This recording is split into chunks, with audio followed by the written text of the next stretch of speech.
Mengapa orang itu malas sholat sunnah misalnya? Karena tahu dia sholat sunnah adalah ketika ditinggalkan tidak apa-apa, sehingga ditinggalkan. Padahal kalau di selanjutnya dikerjakan berpahala, maka dia mengambil yang ditinggalkan tidak apa-apa. Hanya sekedar tahu, belum mengerti. Kalau mengerti maka sunnah itu kalau dikerjakan untung besar, kalau ditinggalkan rugi besar. Ini sudah mulai kepada pemahaman. Maka pengetahuan itu perlu pemahaman. Kalau sekedar tahu, banyak orang tahu. Sholat berjamaah tahu semua mungkin.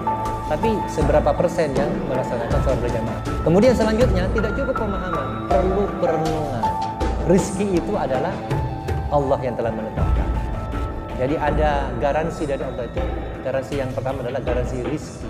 Allah sudah jaminkan kepada kita. Makanya kita mencari rizki itu santai. Dijamin sudah, Pak. Tapi kita cari dengan santai. Tapi petunjuk Allah itu tidak dijamin. Maka kita berjuang untuk mendapatkan.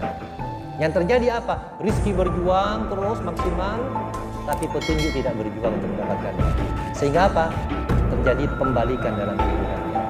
Rizki kita itu berlimpah. Allah itu sudah limpahkan semua kepada kita rizkinya. Lengkap kita. Cuman kita ini kadang-kadang masih ada perisainya. Perisainya penghalang-penghalang rizki. Apa itu? Maksiat kepada Allah Subhanahu wa Ta'ala. Maksiat itu penghalangnya. Maka caranya sebenarnya untuk supaya rizki itu berlimpah, maka maksiat dikurangi. Sehingga pintunya itu bisa lebih terbuka lebar bagi. Dan kadang-kadang rizki itu Allah bungkus dengan sesuatu yang tidak menyenangkan. Fa inna ma'al usri yusra. Jadi di balik kesulitan ada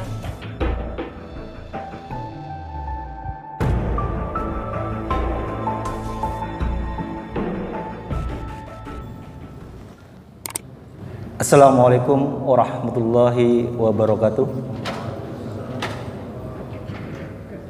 Innal hamdalillah nahmaduhu wa nasta'inuhu wa nastaghfiruh wa na'udzu billahi min shururi anfusina wa min sayyiati a'malina may yahdihillahu fala mudhillalah wa may yudlil fala hadiyalah. Asyhadu an la ilaha illallah wahdahu la syarikalah wa asyhadu anna Muhammadan abduhu wa rasuluh. Amma ba'du. Alhamdulillah, segala puji bagi Allah yang pada saat ini masih melimpahkan cinta dan kasih sayangnya kepada kita semua. Dan salah satu bentuk cinta dan kasih sayang Allah adalah kita dipermudah untuk melaksanakan semua kebaikan, melaksanakan semua amal soleh, termasuk diantaranya adalah melaksanakan sholat maghrib berjamaah yang dilanjutkan dengan mengikuti kajian keislaman yang dalam hal ini insyaallah akan disampaikan oleh yang terhormat Ustadz ABD Ghani SPD. Salawat dan salam semoga tetap tercurahkan kepada junjungan kita Nabi Muhammad sallallahu alaihi wasallam beserta para pengikutnya hingga akhir zaman. Marilah kita buka pengajian pada malam hari ini dengan pembacaan basmalah. Bismillahirrahmanirrahim. Selanjutnya pembacaan kalam ilahi yang akan dibacakan oleh Ananda Sukron. Kepadanya dipersilahkan. Assalamualaikum warahmatullahi wabarakatuh.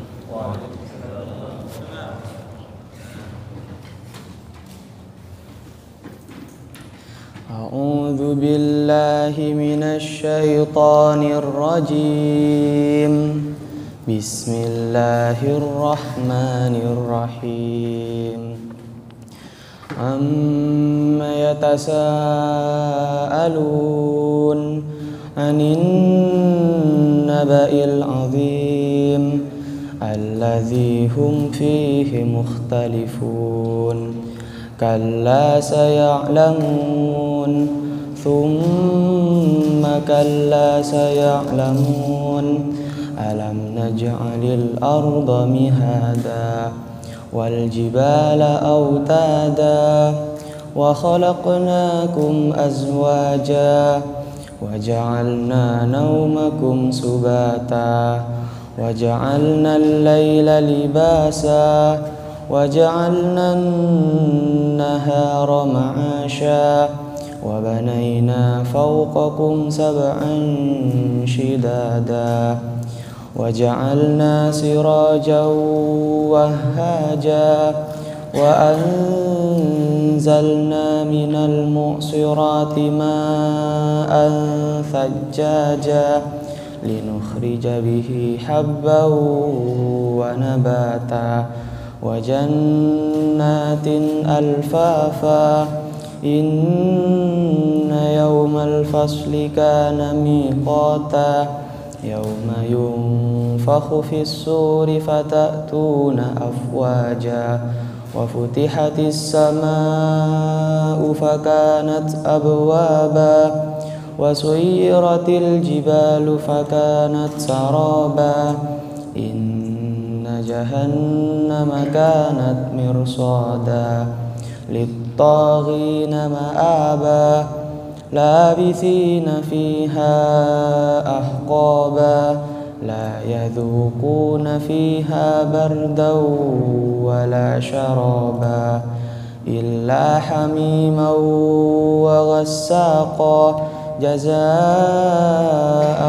وفاقا إنهم كانوا لا يرجون حسابا وكذبوا بآياتنا كذابا وكل شيء أحصيناه كتابا فذوقوا فلن نزيدكم إلا عذابا إن للمتقين مفازا حدائق وأعنابا وكواعب أترابا وكأسا دهاقا لا يسمعون فيها لغوا ولا كذابا جزاء من ربك عطاء حسابا رب السماوات والأرض وما بينهما الرحمن لا يملكون منه خطابا يوم يقوم الروح والملائكة صفا لا يتكلمون إلا من أذن له الرحمن وقال صوابا ذلك اليوم الحق فمن شاء اتخذ إلى ربه مآبا إنا أنذرناكم عذابا قريبا يوم ينظر المرء ما قدمت يداه ويقول الكافر يا ليتني كنت ترابا. Assalamualaikum warahmatullahi wabarakatuh. Sadaqallahul adzim, maha benar Allah dengan segala firman-Nya.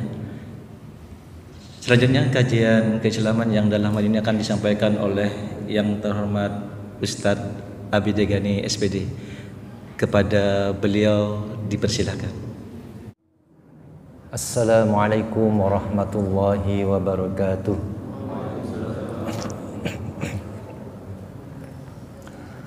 Alhamdulillahi ala fitratil Islam wa kalimatil ikhlas wa ala dini nabiyyina Muhammadin sallallahu alaihi wasallam wa ala millati abina Ibrahim hanifa wa ma kana minal musyrikin.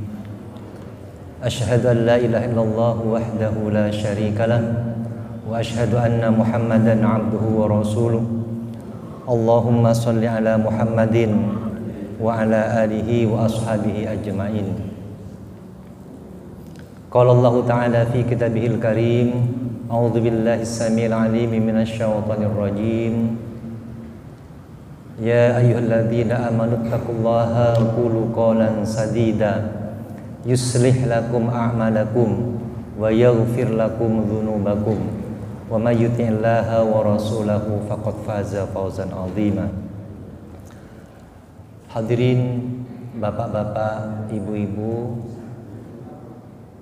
saudara-saudara, adik-adik sekalian rahimakumullah, wabil khusus para ustadz, para ulama yang saya muliakan. Kita bersyukur kepada Allah Subhanahu wa taala masih diberi ketetapan hati untuk selalu dalam siratal mustaqim, dalam yang jalan ini merupakan insyaallah jalan yang diridhoi oleh Allah Subhanahu wa taala. Kita memakmurkan majelis taklim, kita menghadiri rumah Allah, dan kita melakukan aktivitas yang merupakan penularan ilmu, wabil khusus kepada generasi muda. Karena kalau saya perhatikan, kaderisasi itu merupakan hal yang wajib bagi kita. Jadi penampilan adik kita tadi itu penampilan keberapa Dik tadi Dik? Yang kedua ya, alhamdulillah. Dan itu merupakan pengalaman yang luar biasa. Jadi pengalaman ini yang pertama itulah startnya, sehingga setelah itu akan mempermudah jalan selanjutnya insyaallah. Karena kaderisasi ini betul-betul merupakan hal yang sangat penting bagi perjalanan umat. Bukan hanya masjid, bukan hanya organisasi, bukan hanya bangsa, tapi kaum muslimin secara keseluruhan. Kita bisa duduk di sini akibat adanya kaderisasi. Oleh karena itu, bagaimanapun kondisi anak kita, mereka itu adalah kader bagi kita sekalian. Sebagaimana saya baca di majalah Al-Falah tahun 90-an, ini sering saya sampaikan mungkin, yang berjudul Sang Maestro. Bahwa ada pelelangan biola di sebuah acara pelelangan di Amerika Serikat. Biola ini nampak jelek, sehingga ketika ditawarkan dengan harga tinggi tidak ada yang menawar. Sampai pada harga rendah pun tidak ada yang menawar karena dianggap jelek. Maka kemudian datanglah seorang kakek tua yang mengambil biola tersebut, kemudian dipetiklah biola itu, digesek dengan suara musik yang sangat indah. Karena indahnya semuanya terkesima. Ternyata di balik biola yang sederhana itu terkandung nilai seni yang sangat tinggi. Sehingga ketika biola ini ditawarkan dengan harga tinggi, itu laku dengan harga yang tinggi. Padahal barangnya sama, hanya beda perlakuan. Nah, siapa biola itu? Siapa sang maestro? Biola itu adalah anak-anak kita, murid-murid kita. Sang maestro adalah guru-guru kita, orang tua kita, yang bagaimana dia memperlakukan anak itu dengan baik sehingga potensinya itu menjadi muncul. Karena anak itu sedianya adalah orang yang dilengkapi oleh Allah Subhanahu wa taala, mempunyai kecerdasan di bidangnya masing-masing. Makanya pengelolaan anak itu menjadi tugas yang sangat penting bagi orang tua, ya. Karena anak itu memang ada potensinya. Kullu ya'malu ala syakilati. Jadi kalian itu akan beramal sesuai dengan potensinya. Dan Allah berikan potensi kepada setiap orang dengan potensi yang berbeda-beda. Makanya di masjid tidak semuanya harus bisa ceramah. Ada yang bisa ceramah tidak bisa mengelola kegiatan. Ini sinergi. Ada yang bisa ngimami tidak bisa ceramah mungkin. Ada yang bisa adzan tidak bisa ngimami, misalnya begitu. Jadi ada masing-masing potensinya dan bersinergi menjadi sistem yang saling menguatkan. Dan itulah sehingga penting bagi kita untuk terus mengkader anak-anak kita, memberi kesempatan kepada mereka, ya. Jadi kalau ada yang keliru diperbaiki, bukan langsung di penjara, tidak boleh tampil lagi, bukan, tapi diperbaiki. Itulah kaderisasi. Hadirin rahimakumullah, pada kesempatan ini saya akan menyampaikan beberapa ayat dalam Al-Qur'an, surat Asy-Syu'ara ayat 78 dan seterusnya. Ini merupakan mindset 5 mindset dari Nabi Ibrahim alaihissalam. Jadi dulunya adalah mindset Nabi Ibrahim alaihissalam. Ada beberapa ayat di sini yang mungkin bisa kita renungkan. Yang pertama adalah A'udzubillahi minasyaitonirrajim, Allazi khalaqani fahuwa yahdin. Ini yang pertama. Dialah Allah yang menciptakanku dan Dia yang memberi petunjuk kepadaku. Ini merupakan pengakuan prinsip hidup seorang muslim bahwa Allah yang menciptakan kita, tapi juga Allah yang memberi petunjuk pada kita. Allah yang mengatur kita. Allah Al-Khaliq Al-Mudabbir. Allah yang menciptakan sekaligus Allah yang mengatur. Maka keyakinan ini kalau kita tanamkan dalam jiwa kita, Allah yang menciptakan, mungkin semuanya merasa Allah yang menciptakan, tapi kadang-kadang melupakan bahwa Allah yang mengatur. Dengan syariatnya Allah mengatur kehidupan kita. Agama kita adalah agama yang lengkap, yang mengatur segala urusan kehidupan kita. Maka pengaturan Allah ini baik pengaturan dari segi alam, bagaimana Allah mengatur keadaan alam sampai sekarang ini masih kita rasakan. Allah pergantikan musim, Allah pergantikan zaman, itu sebagai tanda-tanda kebesaran Allah Subhanahu wa taala bagi kita sekalian. Jadi bagaimana Allah itu mengatur bagaimana perputaran planet-planet, bagaimana perputaran bintang-bintang, yang semuanya itu dalam kekuasaan Allah Subhanahu wa taala. Karena alam kita itu ada alam makro, ada alam mikro. Ada alam nyata, ada alam gaib. Itu semuanya diatur oleh Allah Subhanahu wa taala. Maka kalau kita menyadari Allah yang mengatur kita, dengan apa? Tentunya Allah telah menurunkan kepada kita petunjuk, hidayah kepada kita sekalian. Baik itu yang tertulis maupun yang tidak tertulis. Itulah aturan Allah Subhanahu wa taala. Allah juga mengutus para nabi dari segala zaman. Dan yang terakhir adalah Rasulullah Muhammad sallallahu alaihi wasallam. Itulah salah satu bentuk bahwa Allah itu mengatur sekaligus dengan bagaimana cara mengaturnya. Rasulullah itu sebagai pembuktian bahwa Al-Quran itu bisa dijalankan dalam kehidupan sehari-hari. Nah, saya sampaikan mengapa Nabi itu bukan dari malaikat, karena Nabi itu harus dicontoh, harus dilihat. Kalau dari malaikat tidak bisa dilihat. Kalau dari bangsa manusia, Nabi itu bisa dilihat, bisa diteladani. Laqad kana lakum fi Rasulillahi uswatun hasanah, sebagai suri teladan yang bisa dilihat, bisa dicontoh. Makanya keseharian Rasulullah itu semuanya itu normal untuk bisa kita laksanakan, bukan sesuatu yang tidak mungkin dilaksanakan. Termasuk juga Allah lengkapi kita dengan panca indera. Terutama kita ini penglihatan kita, pendengaran kita itu kan pintu pertama masuknya ilmu. Pendengaran kita, penglihatan kita itu pintu utama masuknya petunjuk dari Allah Subhanahu wa taala. Apalagi sekarang dengan media sosial itu sangat terbuka bagi kita untuk mengeksplor ilmu-ilmu yang sebelumnya tersimpan. Bahkan kalau dahulu itu kalau kita masuk ke sebuah warung, itu ketika tanya resepnya, itu mohon maaf, ini resep rahasia keluarga, tidak bisa disebar. Kalau sekarang disebar malah resep itu. Kenapa? Juga menjadikan uang. Semakin banyak yang nonton, semakin banyak yang subscribe, ya, itu akan semakin menghasilkan uang. Bahkan YouTuber terbesar itu katanya apa? Deddy Corbuzier ya, katanya itu penghasilannya. Kalau Raffi Ahmad katanya apa 5 miliar apa itu per bulan mungkin ya. Gitu. Jadi dari situ semuanya diekspor, dikeluarkan ilmu semuanya. Yang semula resep keluarga dirahasiakan, sekarang semuanya terbuka. Nah inilah, jadi Allah Subhanahu wa taala itu membalikkan situasi dengan kondisi seperti sekarang. Sehingga kita semua sekarang bisa merambah ilmu pengetahuan setinggi-tingginya, seluas-luasnya, baik yang positif maupun yang negatif. Tergantung dari bagaimana cara kita memandang segala sesuatunya. Jadi Allah berikan petunjuk pada kita.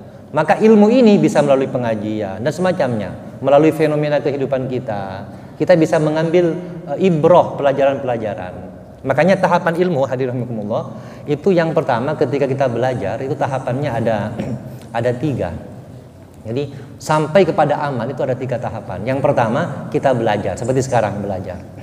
Belajar ini menggunakan panca indera. Kita menggunakan telinga, menggunakan penglihatan untuk mendapatkan ilmu. Tidak cukup ketika kita hanya mengetahui kemudian beramal, ini kadang-kadang masih belum. Sebagai contoh, orang yang berpuasa, tahu puasa gitu aja, kemudian berpuasa, itu masih belum mencapai pada tingkat puasa yang tinggi kualitasnya. Perlu ada tahapan yang kedua, itu adanya pemahaman. Mengerti apa yang kita baca, mengerti apa yang kita dengar. Maka ketika mengerti, itu sudah mulai masuk ke dalam jiwa kita. Mengapa orang itu malas sholat sunnah misalnya?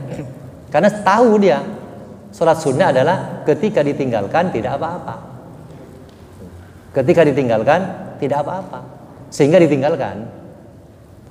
Padahal kalau di selanjutnya dikerjakan berpahala, maka dia mengambil yang ditinggalkan tidak apa-apa. Hanya sekedar tahu, belum mengerti.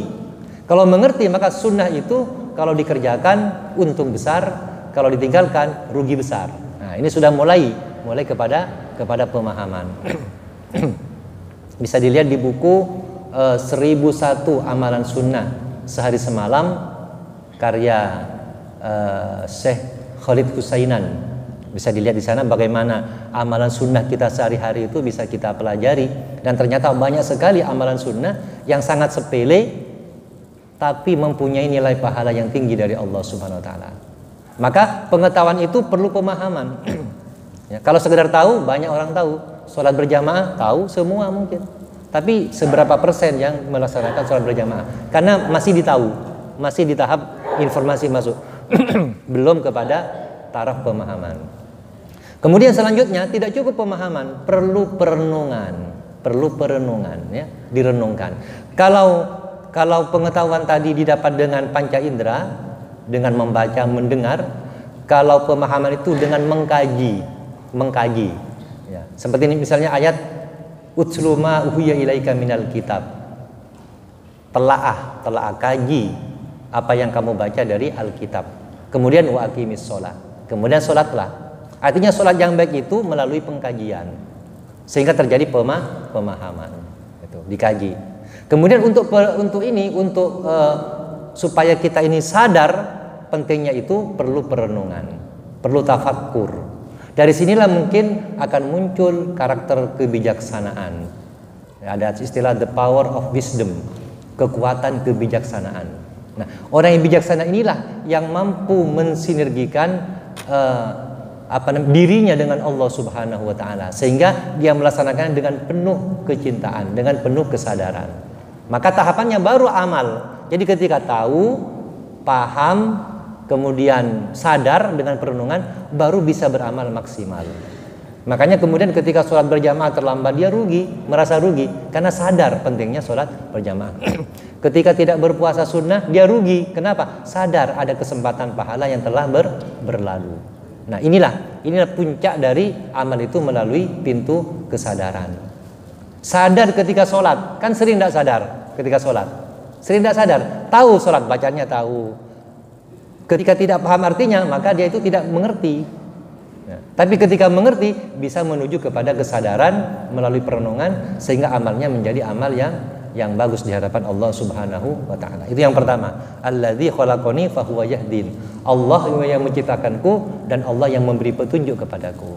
Makanya kita setiap hari senantiasa minta petunjuk kepada Allah. Karena datangnya kita ke sini ini karena petunjuk Allah. Kita bisa sholat itu petunjuk dari Allah.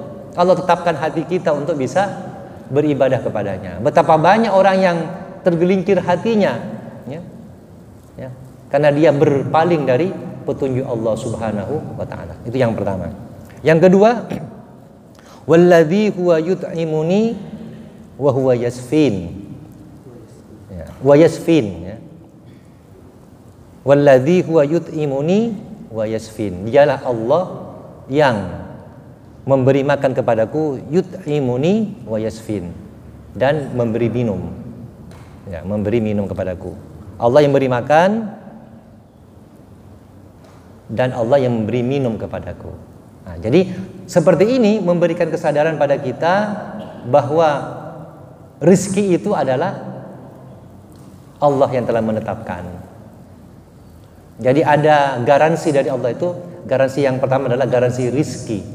Allah sudah jaminkan kepada kita.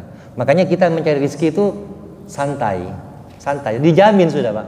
Tapi kita cari dengan santai. Tapi petunjuk Allah itu tidak dijamin, maka kita berjuang untuk mendapatkannya. Yang terjadi apa? Rizki berjuang terus maksimal, tapi petunjuk tidak berjuang untuk mendapatkannya. Sehingga apa? Terjadi pembalikan dalam kehidupannya. Maka Allah yang telah menjamin kita. Saya pernah cerita dulu ya, bahwa rezeki itu memang sudah dijamin oleh Allah Subhanahu wa taala. Ya, ada istilah begini. Makanya jangan sampai terbalik memahaminya. Ada seorang santri yang pamit kepada kiainya untuk merantau, mencari nafkah begitu. Kemudian dalam perjalanan dia itu melihat ada burung yang ini patah sayapnya. Tentunya tidak bisa mencari makan. Ternyata dia melihat ada burung lain yang datang memberi makan kepada dia. Nah, ada burung lain, ternyata Allah jamin rizkinya masih. Gitu. Sehingga orang ini pulang, nggak jadi cari kerja. Allah sudah menjamin rizki katanya. Gitu. Malah oleh sang kiai dikatakan begini, mengapa kamu menjadi burung yang sayapnya patah, bukan menjadi burung yang memberi makan? Ya, tetap disuruh cari maksudnya ya, tetap disuruh cari, tapi dengan optimal, bukan dengan membabi buta. Karena rizki itu sudah dijamin.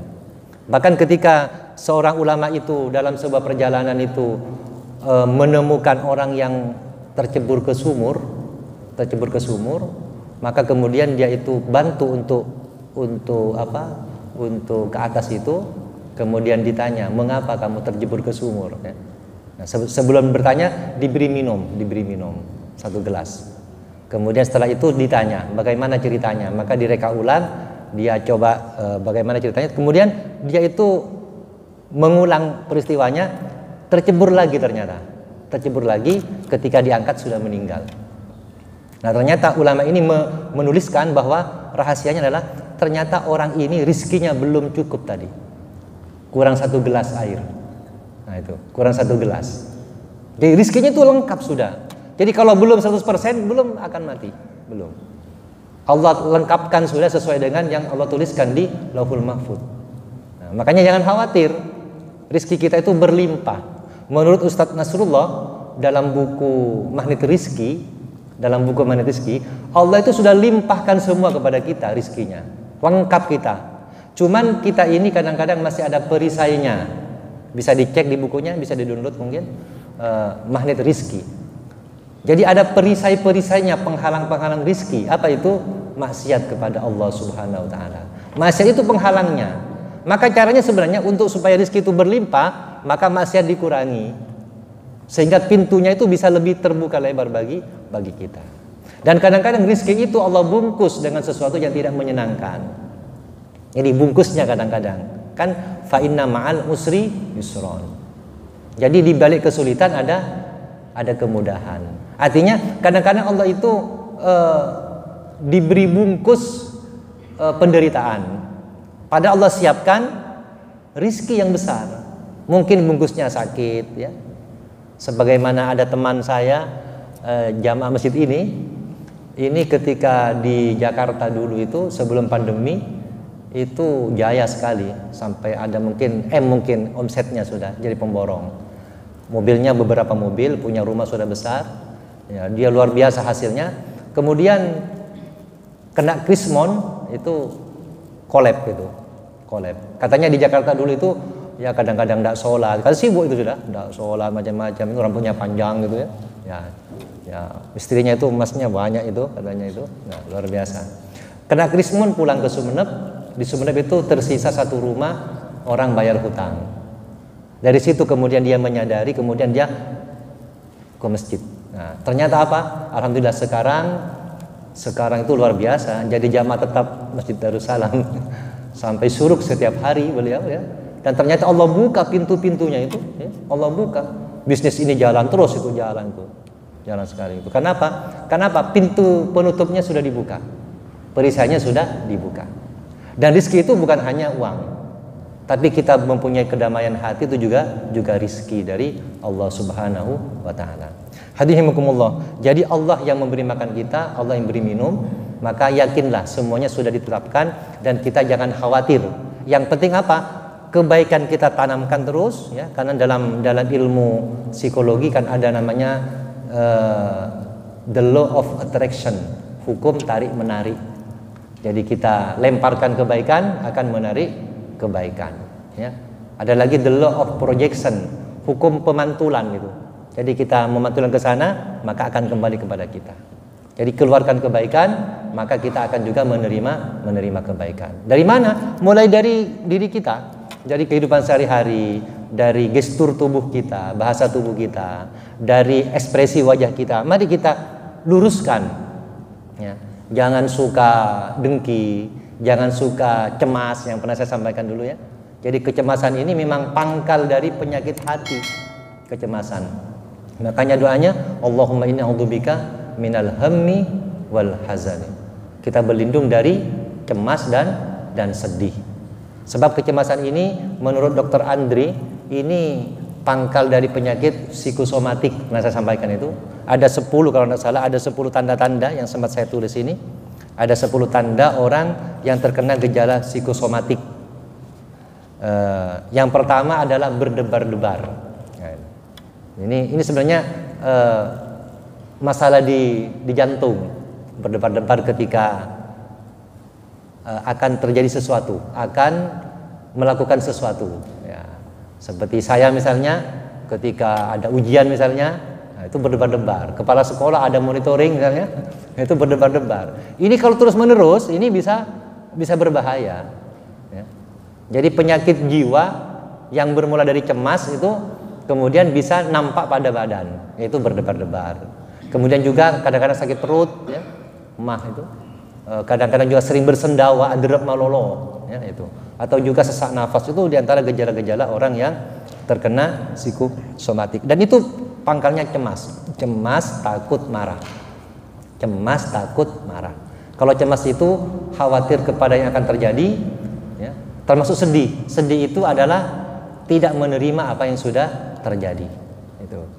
Nah, itu semuanya adalah masalah dalam diri kita yang semuanya bisa diobati dengan menghilangkan kecemasan itu.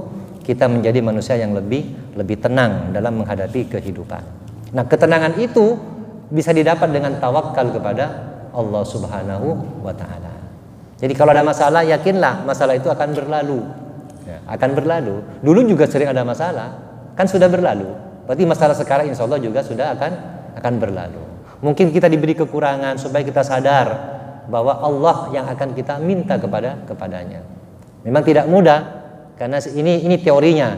Nanti prakteknya mari kita dicoba sendiri-sendiri. Memang tiap orang berbeda-beda tingkat kekuatannya.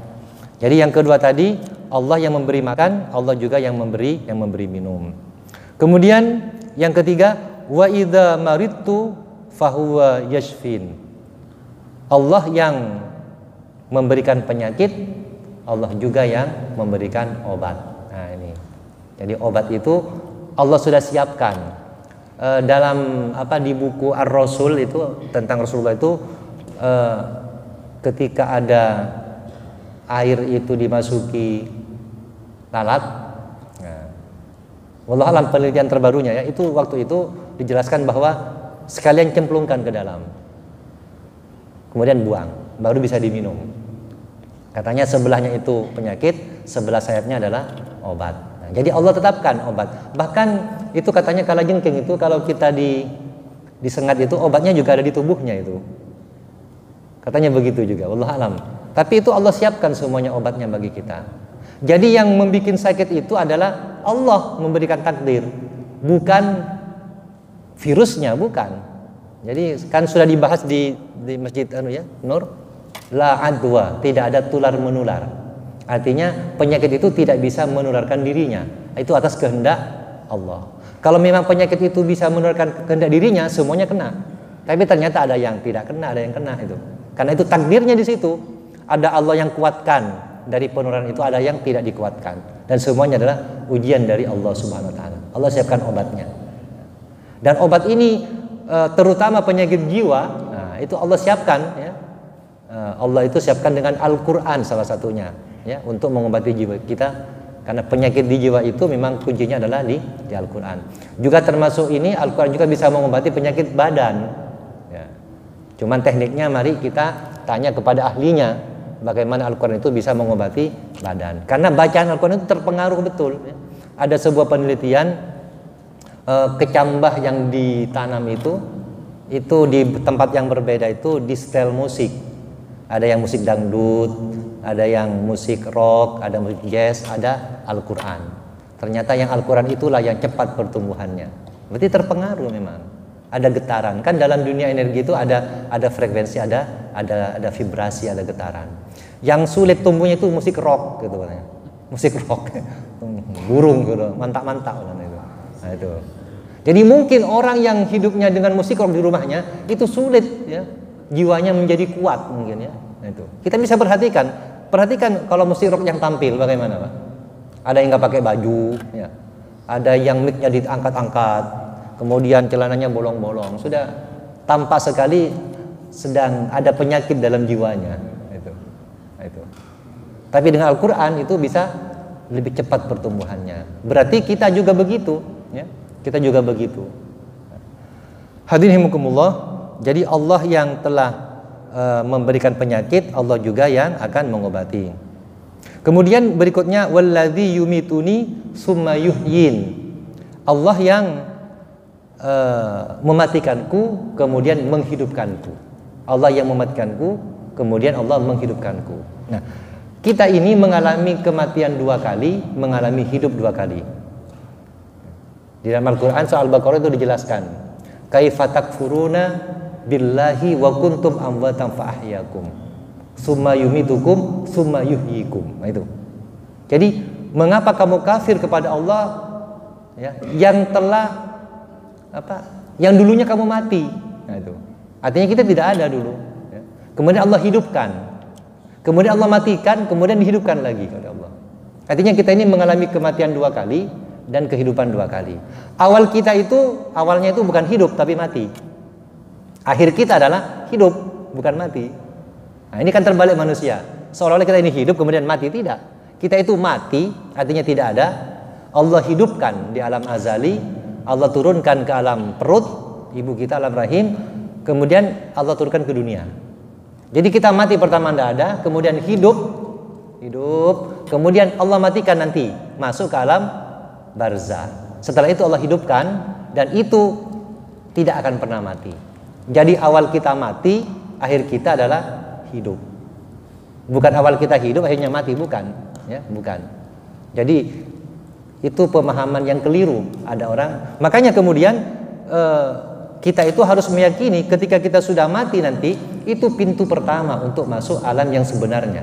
Pintu pertama. Jadi kematian nanti masuk alam kubur itu pintu untuk masuk alam yang sebenarnya di akhirat.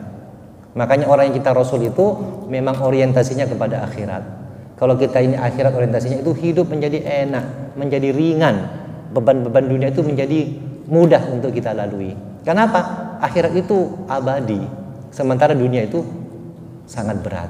Makanya orang-orang yang berorientasi akhirat itu nanti orientasinya bukan pada materi. Materi itu sekedarnya saja, tapi orientasinya itu pada energi dari Allah Subhanahu wa taala, kekuatan dari Allah.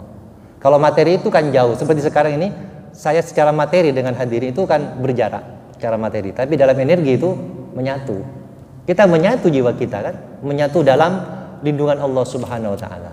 Dengan saudara kita yang jauh kita menyatu. Dengan mendoakan itu kan menyatu sebenarnya.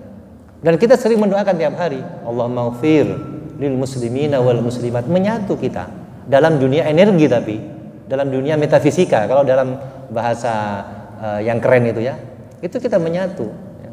Tapi dalam dunia nyata itu berjarak, memang berjarak.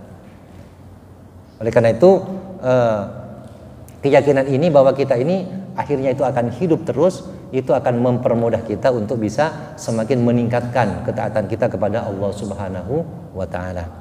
Hadirin rahimakumullah, kemudian yang kelima, walladzi atma'u ayyaghfirali khati'ati yaumaddin. Yaitu Allah yang aku berharap Allah itu mengampuni dosaku nanti pada hari pembalasan. Ini prinsip yang terakhir, yang kelima. Jadi kita ini manusia yang banyak berbuat dosa, tetapi kita tetap berharap Allah akan mengampuni kita semuanya. Makanya dosa itu sebenarnya dosa itulah sebenarnya yang menghalangi kita untuk bisa melakukan kebaikan-kebaikan. Mungkin bisa dicoba. Mari kita coba sholat dengan sungguh-sungguh, dengan sesungguhnya. Kita rasakan betul, insya Allah ketika akan bermaksiat akan lebih sulit. Coba dicoba. Jadi kita sholat betul dengan penuh perasaan. Insya Allah setelah itu akan lebih sulit melakukan kemaksiatan. Ya. Kita coba berzikir dengan penuh perasaan. Insya Allah akan mempermudah kita untuk melakukan ketaatan yang lain. Karena itu bersambung. Jadi kita harapkan Allah mengampuni kita. Makanya ketika kita sholat, pertama yang dibaca adalah Astaghfirullahaladzim. Zikir pertama. Kenapa? Istighfar itu akan mengenolkan, menetralkan jiwa kita. Jadi kadang-kadang sulit untuk melakukan kebaikan karena masih banyak dosa. Makanya dibuang dosanya dulu, maka kemudian melejit untuk bisa melakukan banyak-banyak kebaikan. Jadi itulah 5 prinsip yang Allah sampaikan dalam Al-Quran surat Asy-Syu'ara ayat 78 sampai beberapa 5 ayat kemudian, yang itu merupakan ucapan dari Nabi Ibrahim. Mudah-mudahan kita bisa menteladani, bisa mengamalkan, sehingga kita menjadi orang-orang yang betul-betul diridhoi oleh Allah Subhanahu wa taala. Demikian, walafu minkum, wassalamualaikum warahmatullahi wabarakatuh. Demikian tadi tausiah yang disampaikan oleh Ustaz Abi Degani. Semoga bermanfaat dalam rangka meningkatkan keimanan dan potensi yang ada dalam diri kita, sehingga nantinya tercapai kuntum khairu umat, sebaik-baik umat. Marilah kita tutup pengajian pada malam hari ini dengan pembacaan hamdalah. Alhamdulillah. Assalamualaikum warahmatullahi wabarakatuh.